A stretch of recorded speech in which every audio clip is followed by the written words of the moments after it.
Over the past 2 days, President Trump has made one thing very clear. He says change needs to happen to stop mass shootings. Here's what he had to say yesterday and today.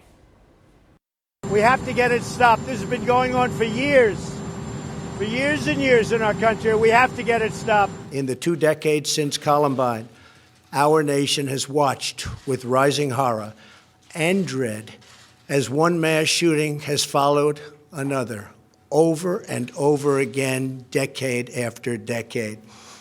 We cannot allow ourselves to feel powerless. We can and will stop this evil contagion. Despite years of calling for change, the violence has not stopped. But could there be a difference this time around? Joining me now is David Niven, a political science professor at UC. I want to thank you for being here. And with those comments from the president, do you detect a sea change in the approach to what is an ongoing problem?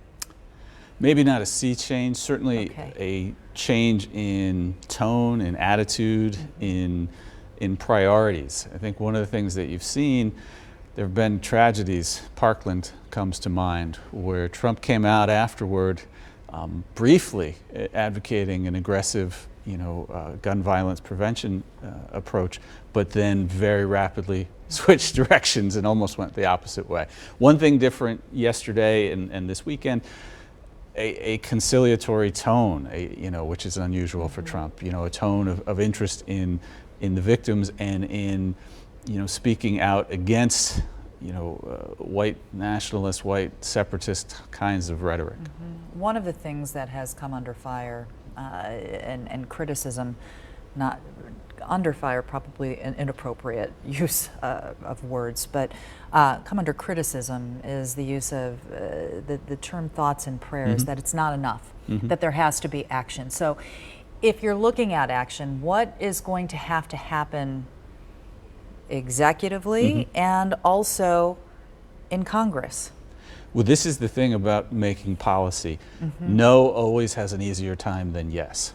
Yeah. If any significant actor wants to stop something, it's a heck of a lot easier to stop it. So the short answer to your question is there are bills that have already passed in the House, that would expand background checks, for example. All that needs to happen is for the Senate to take those bills up and they would pass. So more than Trump, Senator McConnell is really it's the key actor here. If he allows those things to be debated, they'll get a positive vote. Because one thing you are seeing now are some Republicans, both on the national level and the state level, tiptoeing toward we need to go for these consensus approaches, which include expanded background checks and waiting periods. If you had a crystal ball, we have about 20 seconds left, what would that crystal ball tell you where this issue is concerned? The crystal ball would say we have things like background check expansion that 90% of Americans approve of. That can't be put off forever. It's been a very long time, but eventually 90% of Americans get their way. Professor David Niven, it's always a good conversation with you. Thank you for joining us this evening. Happy to be here.